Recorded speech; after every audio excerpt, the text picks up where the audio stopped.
Alhamdulillah Rabbil Alameen. As-salatu was-salamu ala khairil mursaleen. Brothers and sisters, Assalamu alaikum wa rahmatullahi wa barakatuh.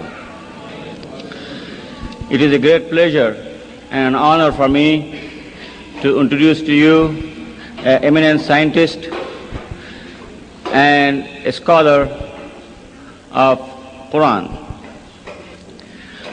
Dr. Maurice Bucaille, pronounced as Maurice Bucaille. Am I right, doctor?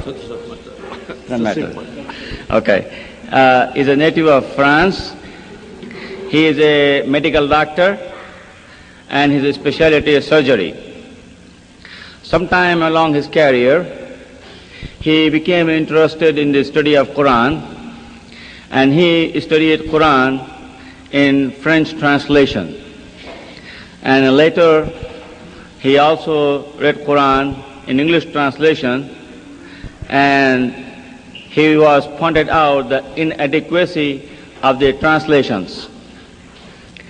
As a result, at age 50, he took upon learning the Arabic language, and he became a learned scholar in Arabic, and he found out the real inadequacy of the translations and problems. And being a scientist himself, he took upon himself to explain the biblical narratives and the Qur'an and science. And he wrote his book in French back in 1971, I believe, which was later translated and published in late 70s in English language. The book is The Bible, the Qur'an and Science. It's an excellent book. And then he came across the problem of the controversy between evolution and the creation. And he tackled that problem, and he wrote the book, What is the Origin of Man? And both the books are here in paperback, and some of the old version of this one will be available after the lecture outside, and this in the original new version will be available outside, and those of you who would not have can order through your bookstore here. We will have it available.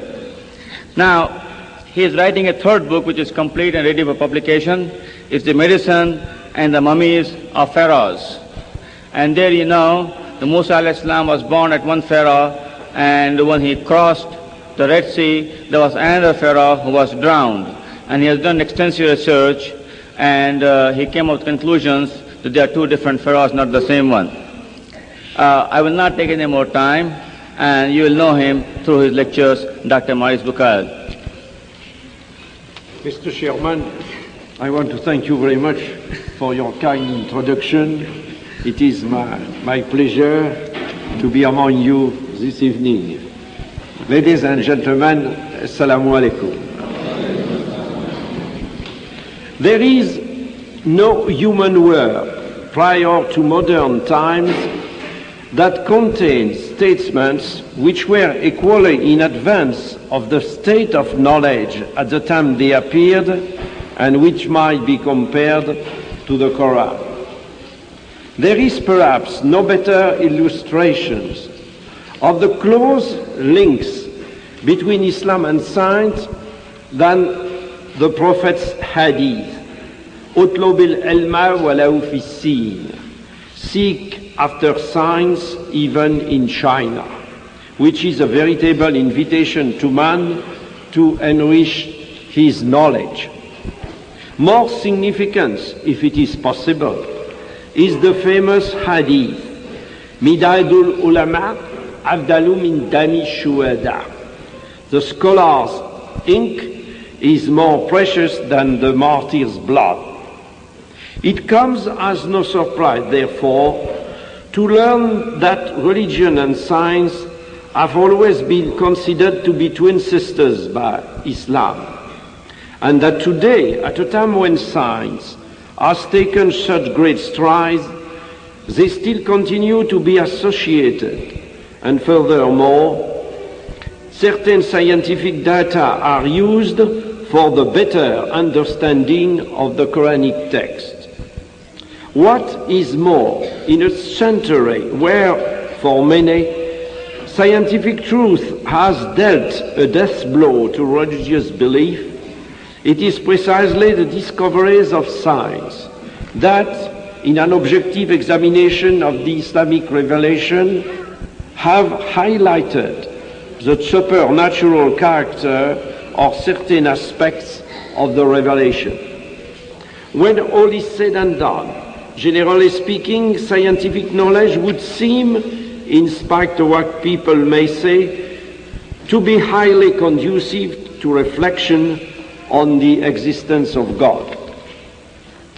Once we begin to ask ourselves in an unbiased or unprejudiced way about the metaphysical lessons to be derived from some of today's knowledge, for example, our knowledge of the infinitely small or the problem of life, we indeed discover many reasons for thinking along these lines. When we think about the remarkable organization presiding over the birth and maintenance of life, it surely becomes clear that the likelihood of it being the result of chance gets less and less as our knowledge and progress in this field expand. To me, it would seem that the scientific progress made in understanding the fantastic complexity of higher beings provides strong arguments in favor of the opposite theory. In other words, the existence of an extraordinarily methodical organization presiding over the remarkable arrangement of the phenomena of life. In many parts of the book, the Quran leads in simple terms to this kind of general reflection, but it also contains infinitely more precise data which are directly related to facts discovered by modern science. These are what exercise a magnetic attraction for today's scientists. For many centuries, man was unable to study them because he did not possess sufficient scientific means. It is only today that numerous verses of the Quran dealing with natural phenomena have become comprehensible. A reading of all the commentaries, however knowledgeable their authors may have been in their day, bears solemn witness to a total inability to grasp the meaning of such verses. I should even go so far as to say that in the 20th century, with its compartmentalization of ever-increasing knowledge, it is not always easy for the average scientist to understand everything he reads in the Quran on such subjects without having recourse to specialized research.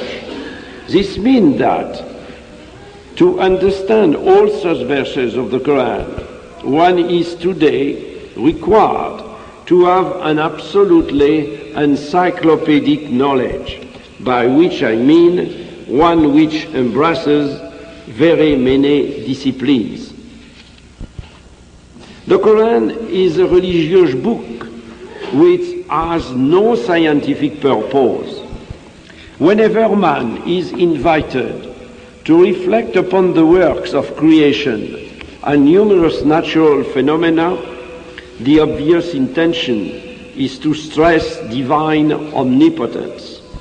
In these reflections, we find allusions to data connected with firmly established scientific knowledge.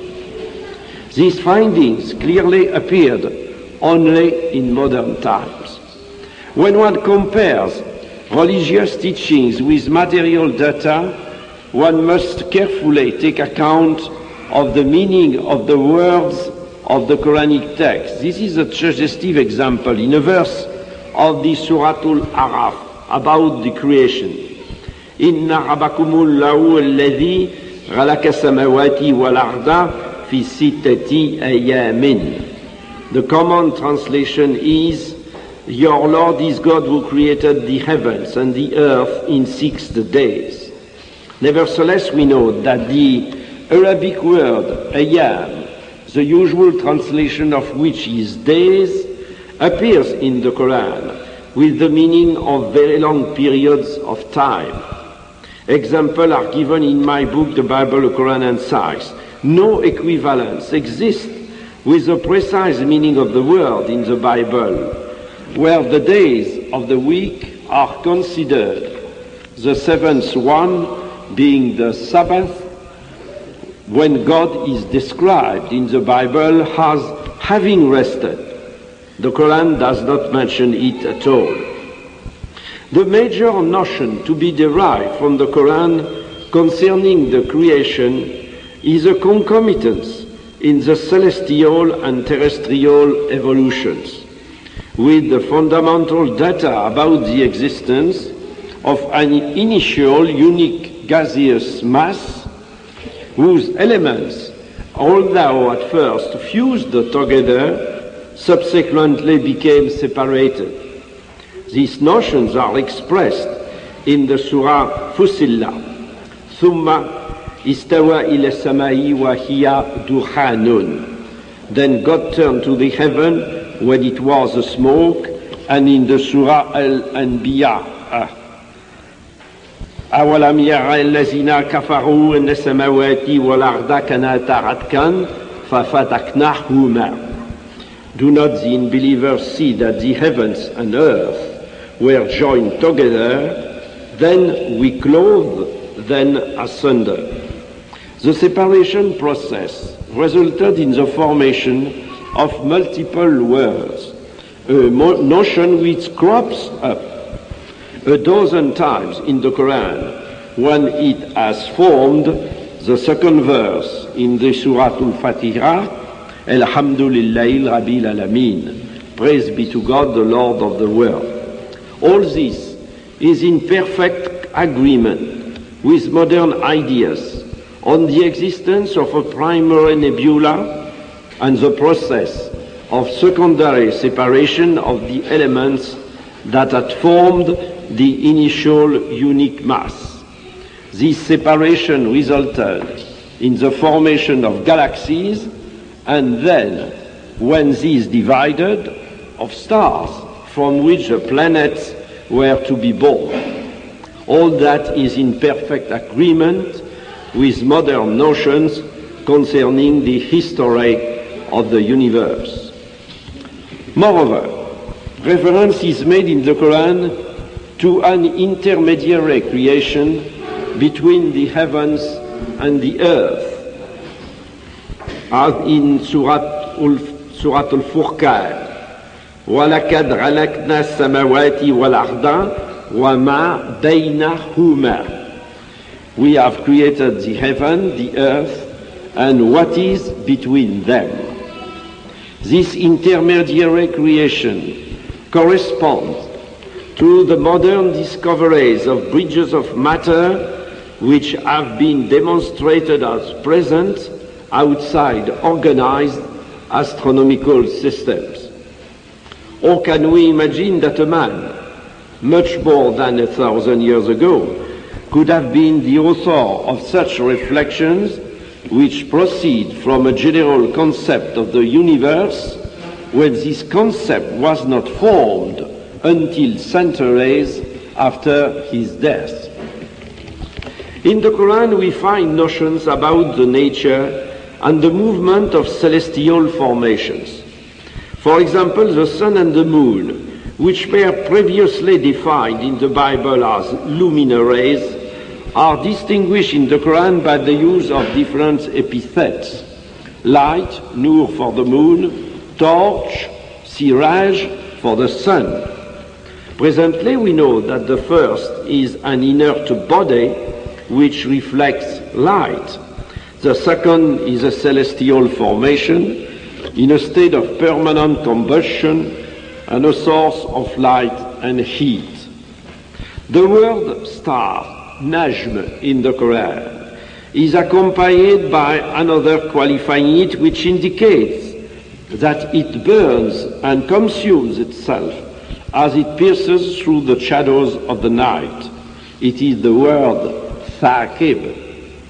The word kawkab definitely seems to mean the planets, which are celestial formations that reflect and do not produce light like the sun. Today we know that the celestial organization is balanced by the position of the stars in defined orbits and the interplay of gravitational forces related to their mass and speed of movement, each with its own motion. Orbit and own motion are the foundation of this balance. They are precisely what the Quran describes in the Surah Al-Anbiya.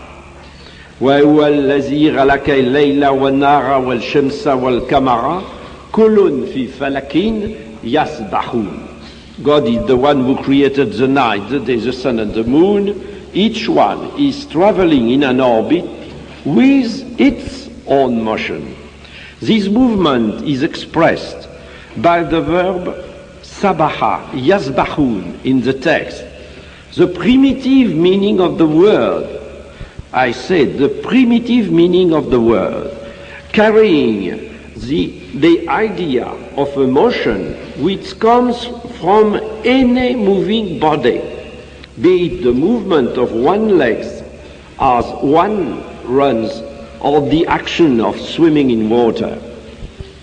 The sequence of day and night is expressed in terms that today are highly significant from a scientific point of view by using the verb kawara, second form. So the Surah Al-Zumar describes the night, describes the way the night winds or coils itself about the day, just as in the original meaning of the verb, a turband is wound around the head, a totally valid comparison. The evolution of the heavens and the notion of a settled place for the sun are also mentioned. They are in agreement with well-established modern ideas. More than that, the Quran seems to have alluded to the expansion of the universe. There is also the conquest of space. This has been undertaken thanks to remarkable technological progress and has resulted in man's journey to the moon. And this surely springs to mind when we read the Surah Al-Rahman. يَا مَعْشَرَ الْجِنِّ وَالْإِنسِ إِنِ اسْتَطَعْتُمْ أَن تَنْفُذُوا مِنْ أَقْطَارِ السَّمَاوَاتِ وَالْأَرْضِ فَانْفُذُوا لَا تَنْفُذُونَ إِلَّا بِسُلْطَانٍ. O assembly of jinns and men, if you can penetrate regions of the heavens and the earth, then penetrate them. You will not penetrate them save with a power. This power comes from the Almighty, the subject of the whole surah being an invitation to recognize God's beneficence to man.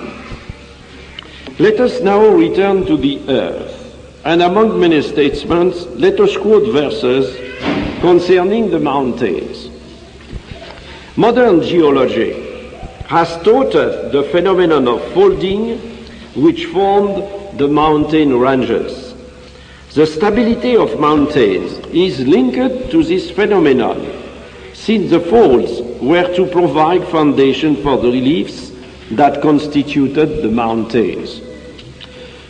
What do we find about them in the Surah Al-Naba? Alam najalil arda mihadan wal jibala autadan. Have we not made the earth an expanse and the mountain stakes? The stakes, autad in the Quran, which are put into the ground like those used to anchor a tent, are the deep foundations of geological folds. The same harmony with modern knowledge is noticed in the case of the numerous reflections in the Quran concerning the water cycle in nature. This is a topic which is very well known today, and the verses of the Quran referring to it seem to us to express ideas that are now totally self-evident. But if we consider the ideas prevalent at the time of the revelation, they appear to be clearly marked more than myth and philosophical speculation than by facts such as those observed and studied nowadays. Similarly, on other topics as well, such ancient and wrong notions never appeared in the Quran. Let us consider, for example, this verse in the Surah Al-Zumar. أَلَمْ تَرَ أَنَّ اللَّهَ أَنزَلَ مِنَ السَّمَاءِ مَاءً فَسَلَكَهُ يَنَبِيَ فِي الْأَرْضِ ثُمَّ يُخْرِجُ بِهِ زَرْعًا مُخْتَلِفًا أَلْوَانُهُ. Hath thou not seen that God sent water down from the sky and led it through sources into the ground? Then he causes sown fields of different colors to grow. We must compare one of the aspects of the water cycle to which this verse alludes and other details about it given in the Quran with the ideas prevalent long ago. The first Korean description of the water cycle in nature dates back to the 16th century with Bernard Palissy. Prior to this, people talked about the theory whereby the waters of the oceans, under the effect of winds, were thrust to the interior of the continents. They then returned to the oceans via a great abyss, the Tartarus of Plato. In the 17th century, Descartes still believed in it, and even in the 19th century, there was talk of the theory according to which water was condensed in cool mountain caverns, forming underground lakes that fed springs. Today, we know that the infiltration of rainwater is responsible for this. But more than anything else, I have been impressed at first by statements in the Quran dealing with living beings, the animal and vegetable kingdoms, especially with regard to the origin of life, the origin of man and reproduction. It is only since modern times that scientific progress has made the content of many such verses comprehensible to us. The ancient commentators presented them according to their apparent meaning, which was of the utmost importance, of course, since it evokes divine omnipotence. But they could not give a view of their real meaning, lacking essential scientific knowledge which is necessary to understand it. Even today, numerous translations and commentaries of the Quran made by men with only a literary background give a mistaken view of their real meaning. Only a scientist is able to give an explanation. The biological allusion in the Quran are highly significant. Such is the case of a verse of the Surah Al-Anbiya, a part of which has already been quoted. أَوَلَمْ يَرَ الَّذِينَ كَفَرُوا أَنَّ السَّمَاوَاتِ وَالْأَرْضَ كَانَتَا رَتْقًا فَفَتَقْنَاهُمَا وَجَعَلْنَا مِنَ الْمَاءِ كُلَّ شَيْءٍ حَيٍّ أَفَلَا يُؤْمِنُونَ. Do not the unbelievers see that the heavens and the earth were joined together and we clothed them asunder, and we got every living thing out of the water? Will they then not believe? This is an affirmation of the modern idea that the origin of life is aquatic. Progress in botany at the time of the Prophet was in no country advanced enough for it to be established as a rule that plants have both male and female parts. Nevertheless, we may read the following in the Surah Taha. وَأَنزَلَ مِنَ السَّمَاءِ مَحًا فَأَخْرَجْنَا بِهِ أَزْوَاجًا مِنْ نَبَتٍ شَتَّى. God is the one who sent water down from the sky, and thereby we brought forth elements of couple of plants, each separate from the other. In the Surah Al-Ra'd, we read the following: وَمِن كُلِّ ثَمَرَاتِ جَعَلَ فِيهَا زَوْجَيْنِ إِثْنَيْنِ. Of all fruits, God placed on the earth two elements of a pair, زَوْجَيْنِ إِثْنَيْنِ. Verse 36 of the Surah Yasin clearly alludes to the existence of components of couples in plants as well as in the human beings whom the verse is referring to. سبحان الذي خلق الأزواج كلها مما تنبت الأرض ومن أنفسهم ومما لا يعلمون. Glory to him who created the components of couples of every kind, or what the ground causes to grow on themselves, that is to say human beings, and of what they do not know. In the field of physiology, there is a verse which appears to be extremely significant. But to understand it, we have to know that chemical reactions occur in the intestine, and that substances extracted from food inside pass into the bloodstream, and that the bloodstream transport them to all the organs of the body, among which are the milk-producing mammary glands. That is precisely what is said in this verse of the Surah Al-Nahl. وَإِنَّ لَكُمْ فِي الْأَلَامِ لَعِبْرَةً نُسْقِيكُم مِّمَّا فِي بُطُونِهِ مِنْ بَيْنِ فَرْثٍ وَدَمٍ لَبَنًا غَلِيظًا سَائِغًا لِلشَّارِبِينَ. Verily in cattle there is a lesson for you. We give you to drink what is inside their bodies, coming from a conjunction between the contents of the intestine and the blood, a milk pure and pleasant for those who drink it. The Quranic revelation considerably enriched man with data about himself, as we shall see, but its teachings have been clearly and completely understood only in modern times. As a medical doctor, particularly attracted to the natural sciences and physiology, I must confess that when I read the Qur'an in the original text for the first time, these data concerning man were those which impressed me the most.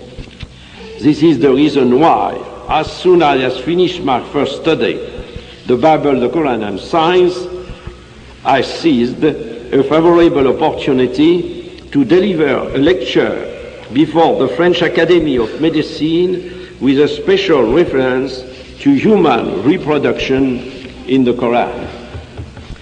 In order to carry out a valid comparison, one must remember that there existed a host of superstitions and myths about this topic in days of old, and emphasized the absence of any reference in the Quran to the mistaken ideas prevalent at the time of the communication to man.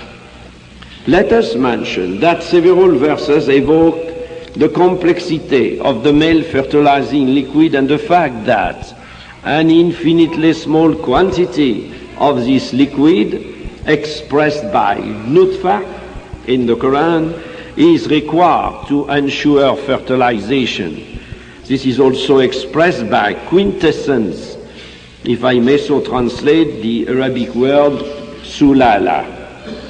The implantation of the egg in the female genital organ is perfectly described in several verses by the word alaq, as in the Surah Al-Alaq. Khalaqal insana min alaq.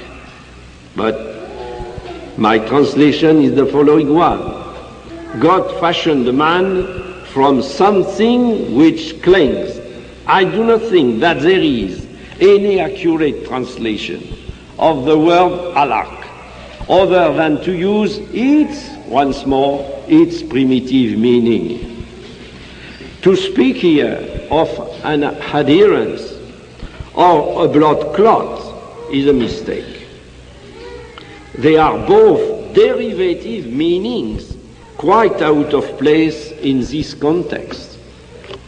The evolution of the embryo inside the maternal uterus is the subject of reflection whose simple words correspond exactly to fundamental stages in its growth, as it appears in this verse of the Surah Al-Muminun. فَغَلَقْنَا لَلَكَةَ مُدْغَةً فَغَلَقْنَا الْمُدْغَةَ إِزَامًا فَكَسَرْنَا الْحِزَامَ لَحْمًا. We fashioned the thing which clinged into a shoot lump of flesh, and we fashioned the shoot flesh into bones, and we clothed the bones with intact flesh. Thus, an initial aspect of the embryo is evoked, and thereafter the muscles covering the bones. We know that the embryo passes through a stage when some of its parts are out of proportion with what is later to become the individual. The Surah Al-Hajj seems to allude to this. فَإِنَّا خَلَقْنَاكُمْ مِنْ عَلَقَةٍ مِنْ مُدْغَةٍ مُخَلَّقَةٍ وَخَيْرٍ مُغَلَّقَةٍ. We fashioned you into something which clings, into a lump of flesh in proportion and out of proportion. In the Surah Al-Sajdah, there is a reference to the senses and the viscera. وَجَعَلَ لَكُمْ السَّمَعَ وَالْأَبْصَرَ وَالْأَفْئِدَةَ. God appointed for you the senses of hearing, sight, and the viscera. All these quotations are in harmony with what was to be discovered many centuries later.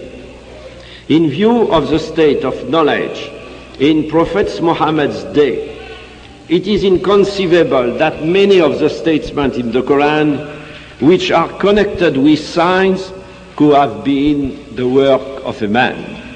It is therefore perfectly legitimate not only to regard the Qur'an as the expression of a revelation, but also to award it a very special place on account of the guarantee of authenticity it provides and the presence in it of reflections which, when studied today, appear as a challenge to human explanation. Mr. Chairman, ladies and gentlemen, I want to thank you very much for your kind attention. Assalamu alaikum. I believe in theory of evolution as propounded by zoologist Gracie. If you do, then it is not compatible with teachings of Qur'an as discussed by Sheikh Abdul Mabood in his article. Excuse me, but I do not know the article of Sheikh Abdul Mabood. Excuse me, so that I cannot compare with the theory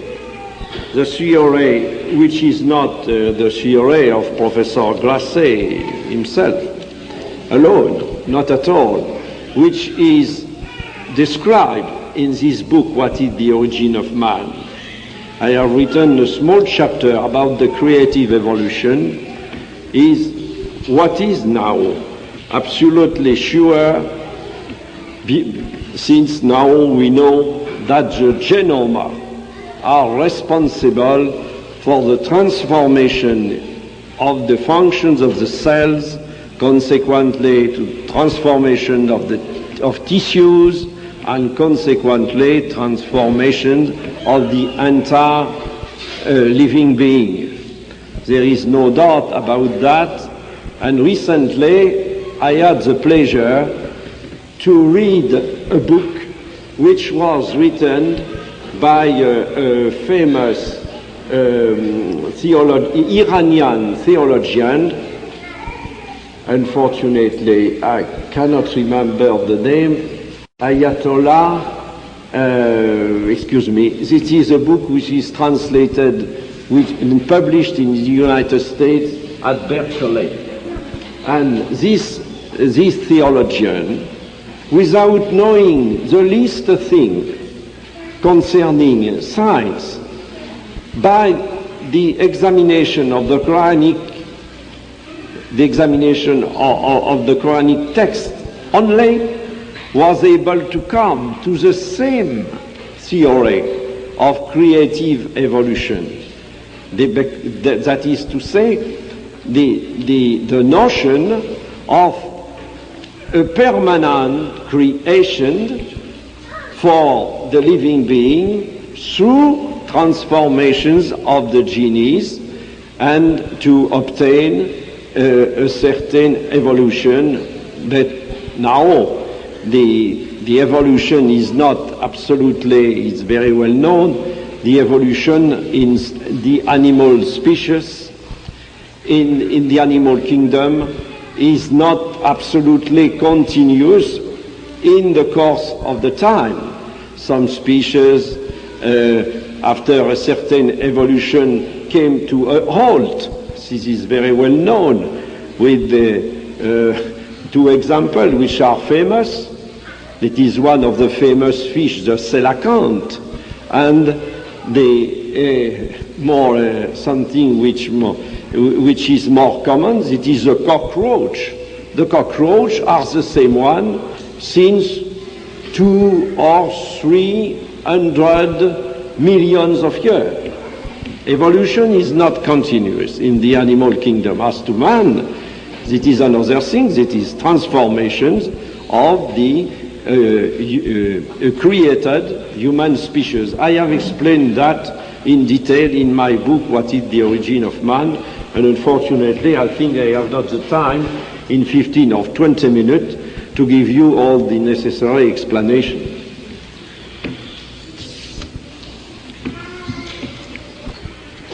The second question is, what is the concept of time according to Qur'an? Oh, it's difficult to give you an answer about concept of time about the Quran. I should be very pleased to know what is exactly the concept of time according to the Quran. Well, some scientists suppose that in the Quran there is an allusion to relativity. For me, I doubt. Maybe I am wrong, and they are right.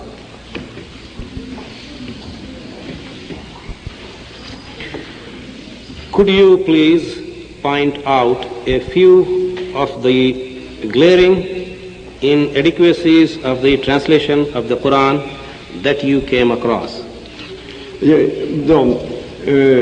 At first, I want to explain you that if I have suggested to revise several translations from the Quran, it is only about a very small number of verses. That is to say, in my book, The Bible, the Quran and Science, I have quoted in the complete edition, not the edition that you have in the United States. I have written an index of the quotation from the Quran, and there is a little bit more than 150 verses only. The verses which might be connected with science, and not at all the verses having only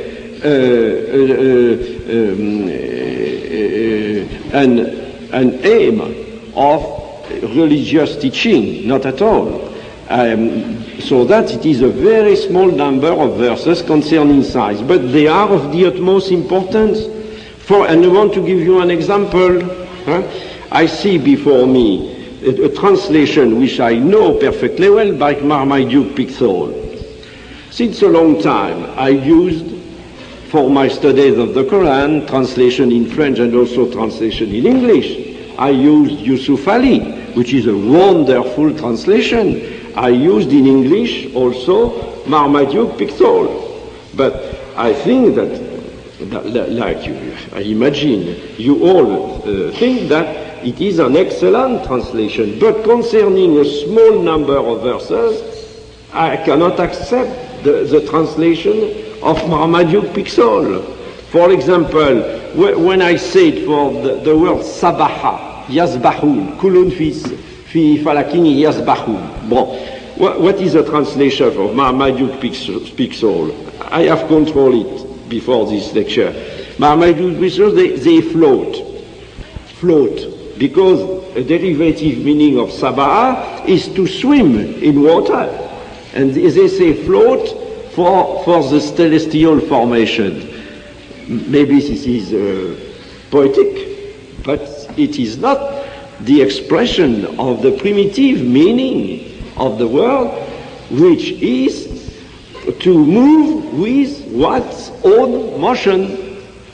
For example, Marmaduke Pixel translate kinds instead of element of couples. Kinds, azwaj, kinds. It is not. It's a bad translation from a scientific point of view. That doesn't matter at all for the problem of the religious meaning of the Quran. You imagine, but it is only from the point of view of the possibility of connection between the Quranic teachings and modern science. And in the end, cloth, Ralakani Sanamil Alak, Marmaduke Pixel translate cloth, but man never came from a blood clot, from a clot, not at all. This is a derivative meaning. And he used it because, having not a scientific background, he was not in a position at all to imagine that this translation might be absolutely inaccurate. Excuse me, this is somewhat long, but I think it is necessary to tell you that. The next question is, what is the association between the Quran and science? It is, I have given the answer before the question. And also, this is also a repetition of the very first question, Darwin's theory of evolution. But I have a lecture to be given about the origin of man. I shall explain that in detail. About Darwin, that will be too long to explain you that now, because my explanation will not be sufficient. It's better not to give explanation which might seem to us, to you, to be somewhat light. I prefer to give an explanation in depth about the theory of Darwin during the lecture to come, inshallah. Please. According to Surah, which you mentioned, that the origin of life is aquatic, how do we correlate this with Surah that Adam, peace be upon him, was elevated from clay, yes, and represent the beginning of human race. Human being, race, yes. Not human species. I prefer not race, because I'm not a racist. You are not, of course. That doesn't matter. Yes, because the origin of light preceded in the animal kingdom the creation by God of the first man. That is to say, there is absolutely no contradiction between the beginning of life in animal kingdom and the creation of man by God. There is absolutely not lack of compatibility, not at all. he said, at different stages of the story of living beings. Man was created, let us say, after, let us say, 3 billion years after the beginning of life on this earth. The creation of man is extremely recent, and the beginning of life on the earth is very, very old.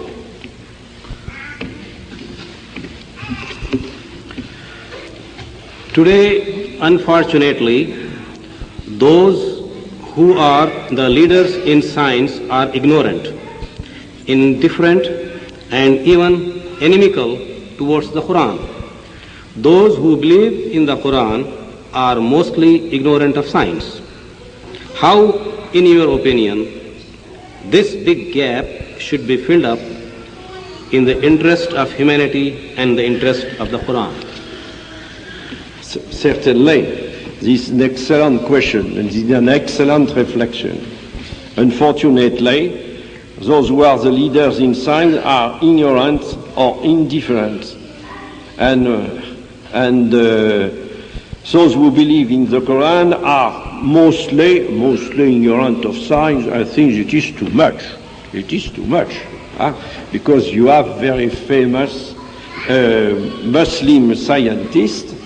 One of them, whom I know well, is Abdul Salam. Abdul Salam is a Nobel Prize winner in physics, and is one of the most competent person in the world for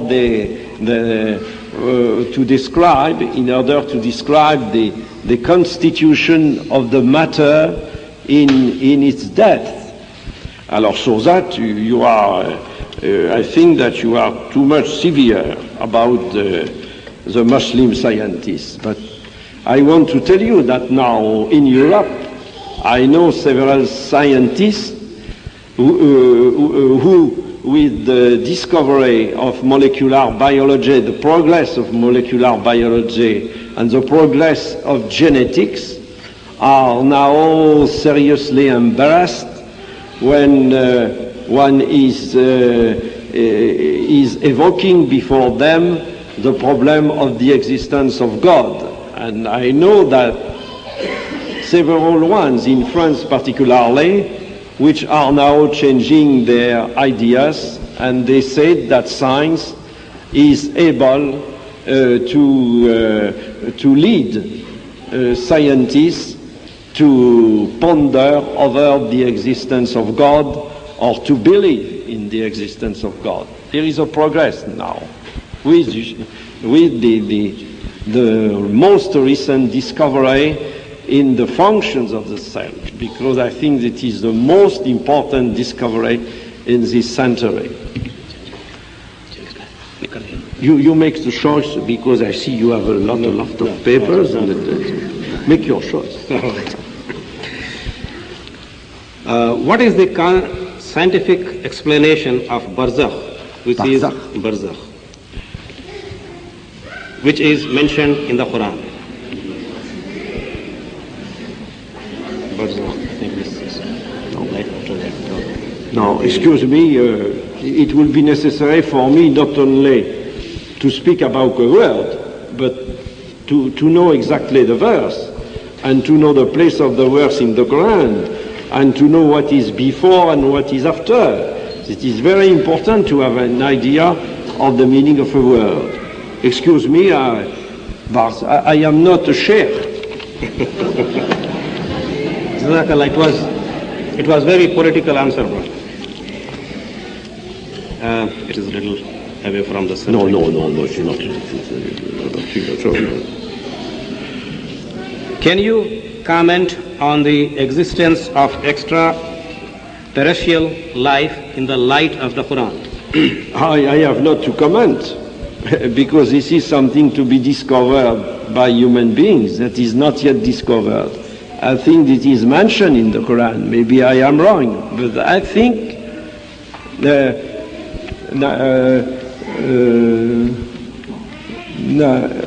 verse is سبع سماوات ومن الأرض مثلهن.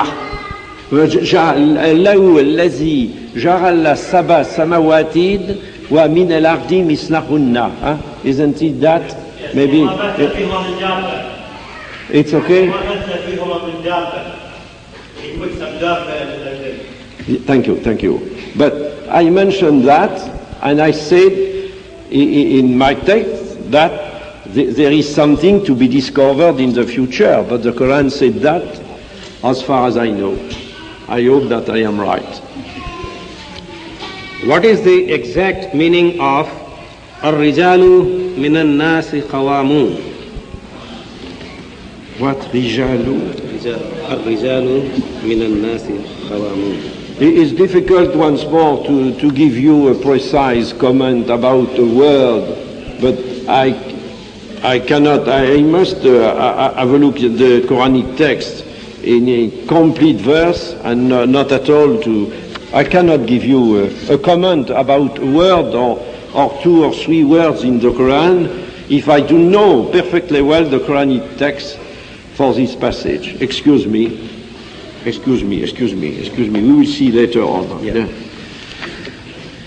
Are there any verses of Quran which appear to have been refuted by modern science? No, not one.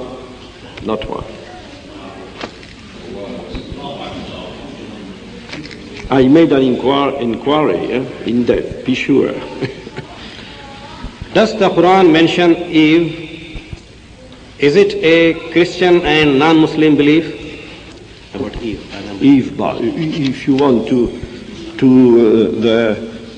the wife of Adam, if you want to call her Eve or not to give the name of Eve, for me that doesn't matter. It is the same meaning in the Bible and in the Quran. Has any school or curriculum incorporated your twin sisters concept when teaching science? Has any school or curriculum incorporated your twin sisters concept? It is not my concept. This is an old concept of Islam. The religious and science are twin sisters. That does not come from me at all. It is an old concept in the history of Islam.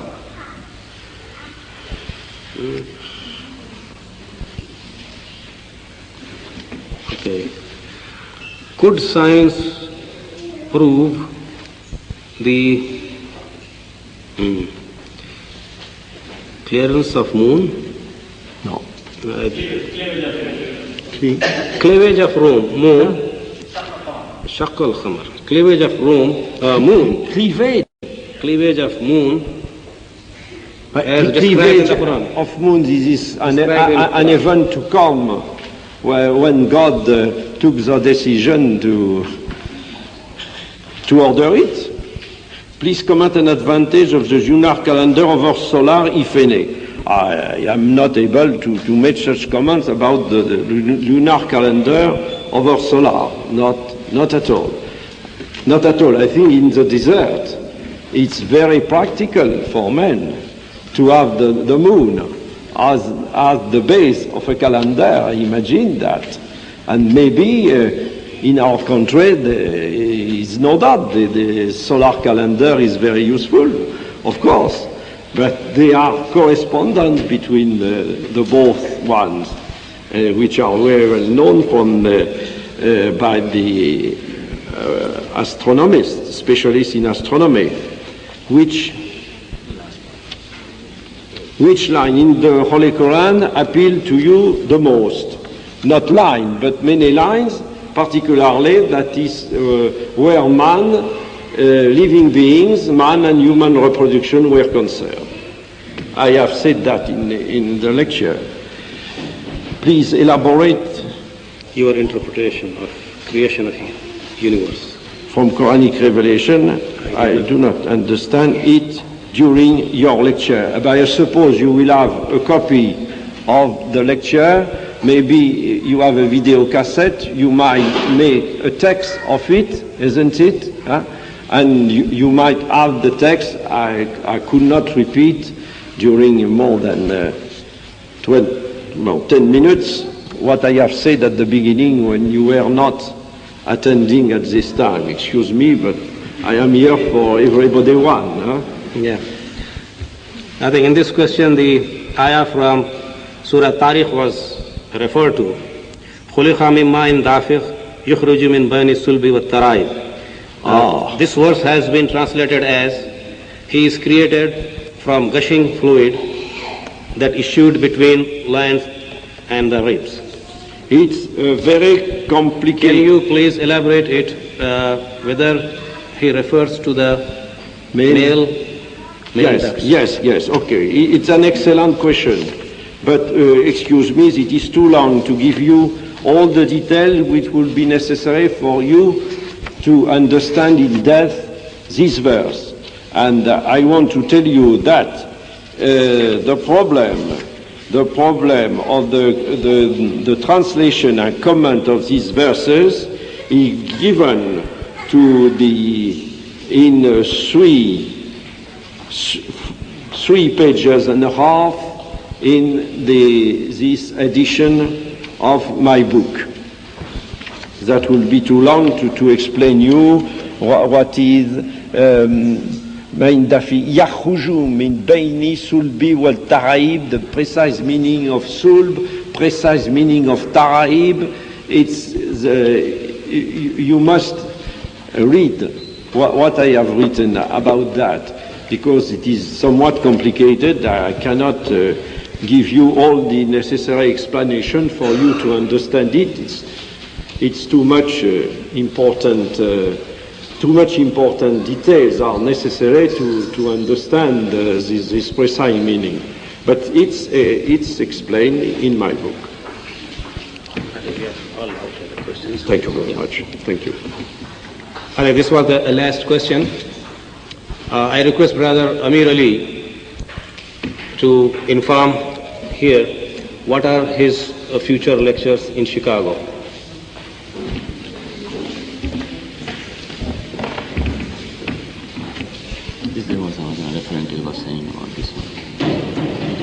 Yes.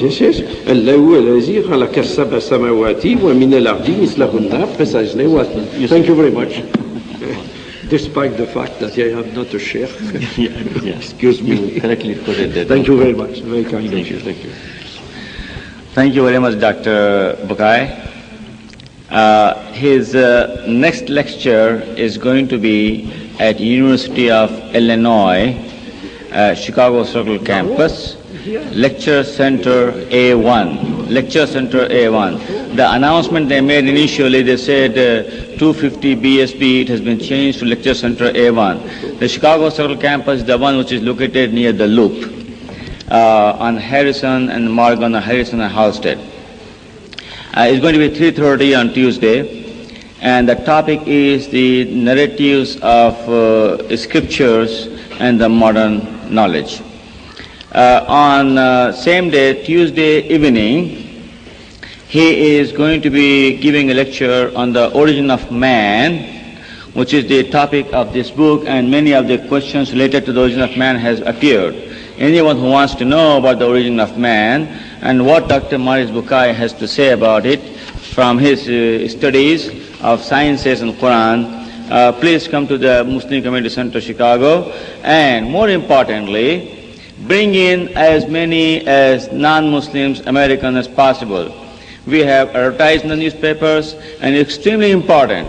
This is a very good opportunity for you to do the dawah work, which is your responsibility to give the truth of Qur'an to other people. And you cannot get a more eminent scholar on Qur'an who sees and knows from the scientific point of view. And this is the time. And bring in as many Americans as you can. And we have made arrangements the way we did for Brother Ahmad Idda's lecture, sitting arrangement for the Americans, and chairs, and the rest of the area will be in the mosque for the Muslims. So please bring as many as you can. And also we will be preparing a discussion question and answer tape, video tape, for later broadcasting, and also will be available to you. It will be done privately, it's not a public affair. In addition, if Brother Aziz Khan agrees with me and he finds time, we will do a lecture session on a very important topic, and that is the medicine and the mummies of pharaohs. Inshallah, Allah permitting, tomorrow we'll do that too. And all of that will be available through the Institute of Islamic Information and Education. And I'll take this opportunity a little bit to tell you about the Institute, that we are looking for the errors and misinformation in the textbooks, reference material, newspapers, wherever you find. Please refer those things to me. I have brought some more flyers, I'll put it out. And Dr. Maurice Bucaille's 2 books are available today, a few copies are available here, and I will give it to your library, and you can order more copies, they will be available. And we will get the new version also as soon as they become available to us. Thank you very much. Thank you. Thank you, Dr. Maurice.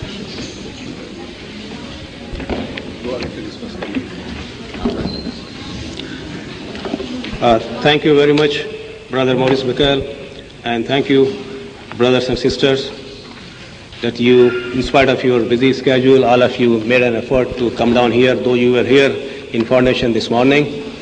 And before we conclude our today's program, we will make dua, and inshallah the azan of Isha will be said at 9:15 and the Jamaat will be at 9:30. So we will make dua and disperse.